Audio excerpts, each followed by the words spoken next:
আজ শয়তান ছাড়া পেয়েছে। জানা গেছে, শয়তান ছাড়া পাওয়ার পর যাওয়ার আগে যাদের কাছে দায়িত্ব বুঝিয়ে দিয়ে গেছেন তাদের কাছ থেকে দায়িত্ব তুলে নিচ্ছেন। এদিকে শয়তান ফিরে আসার পরেও শয়তানের রেখে যাওয়া দায়িত্ব ব্যবসায়ীরা শয়তানের কাছে ফিরিয়ে দিতে অস্বীকার করেন।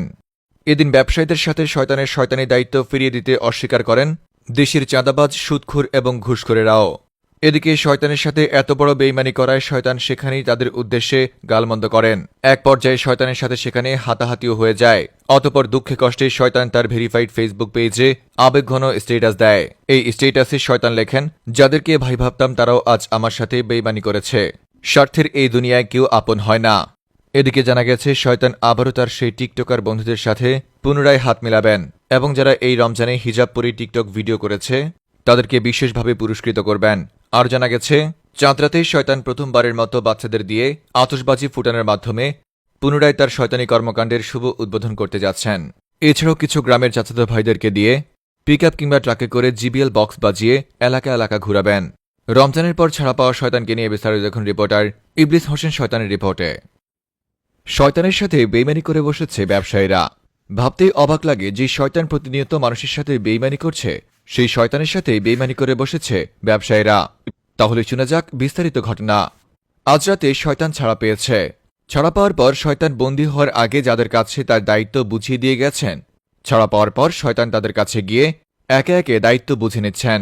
Hijabi TikToker, hijabi content creator, দ্রুত খতম তারাবি পড়ানো হুজুর কিংবা ৮ টাকা তারাবি পড়ে যারা ডাব চুরি করতে যেত, সবার কাছ থেকে শয়তান এক এক করে দায়িত্ব বুঝে নিয়েছেন।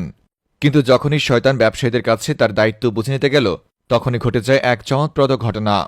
ছাড়া পাওয়ার পর সবার মতো করে শয়তান যখন ব্যবসায়ীদের কাছে গিয়ে তার শয়তানি দায়িত্ব ফিরিয়ে নিতে চেয়েছে, তখন ব্যবসায়ীরা শয়তানকে তার শয়তানি দায়িত্ব ফিরিয়ে দিতে অস্বীকার করেছেন। এমনকি ব্যবসায়ীদের সাথে শয়তানি দায়িত্ব ফিরিয়ে দিতে অস্বীকার করেছেন দেশের চাঁদাবাজ, ঘুষখোর এবং সুদখোরেরাও। এছাড়াও সেই সাথে অস্বীকার করেছেন পরিবহন চালকরাও।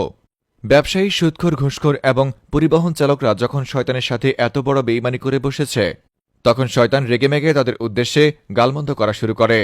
এক পর্যায়ে শয়তানের সাথে ব্যবসায়ী, চাঁদাবাজ, ঘুষখোর এবং পরিবহন চালকদের সাথে লেগে যায় হাতাহাতি। হাতাহাতির এক পর্যায়ে ব্যবসায়ী, পরিবহন শ্রমিক এবং সুদখোর চাঁদাবাজরা শয়তানকে ধরে উদম কেলিয়ে দেয়। অতঃপর শয়তান দুঃখে কষ্টে তার ভেরিফাইড ফেসবুক পেজে একটা আবেগঘন স্ট্যাটাস দেয়, যেখানে শয়তান লেখে, যাদেরকে ভাই ভাবতাম তারাও আজ আমার সাথে বেইমানি করেছে। স্বার্থের এই দুনিয়ায় কোনো মানুষ কারো আপন হয় না, আর সেই জায়গায় আমি তো শয়তান। এদিকে এক গোপন সংবাদের মাধ্যমে উঠে এসেছে, আজ রাতে নাকি শয়তান এই রমজানে যারা বেস্ট শয়তানি কাজ করেছে তাদেরকে মেরিল বেস্ট শয়তানি পুরস্কার প্রদান করবেন।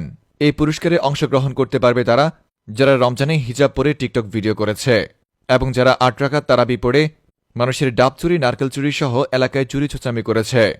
এছাড়াও অংশগ্রহণ করতে পারবে যারা এই রমজানে খুব দ্রুত তারাবির নামাজ পড়েছে এবং যারা সেহরি খেয়ে ঘুম দিয়ে ইফতারের আগে উঠত, তারাও এই পুরস্কারে অংশগ্রহণ করতে পারবে। এছাড়াও এমন মোট ১০০টি ক্যাটাগরিতে শয়তান তার মেরিল বেস্ট শয়তানি পুরস্কার প্রদান করবেন। আপনার কোন বন্ধু এই মেরিল বেস্ট শয়তানি পুরস্কার পাওয়ার যোগ্য, তাকে অবশ্যই এই ভিডিওর নিচে মেনশন করুন। আশা করি শয়তান নিজে এসে তাকে এখানে পুরস্কার প্রদান করবেন। এছাড়াও শয়তান তার পুনরায় শয়তানি কর্মকাণ্ড শুরু করার আগে আজ রাতে বাচ্চাদের দিয়ে আতশবাজি এবং বোম ফুটাবেন এবং চাঁদরা থেকে ঈদের ৩ দিন পর্যন্ত এলাকার চাচাতো ভাইদেরকে পিকআপ কিংবা ট্রাক ভাড়া করে জিবিএল বক্স বাজিয়ে এলাকায় এলাকায় গান বাজাবেন। রিপোর্টার ইবলিস হোসেন শয়তান ফ্রম নিউজ ভাইয়া।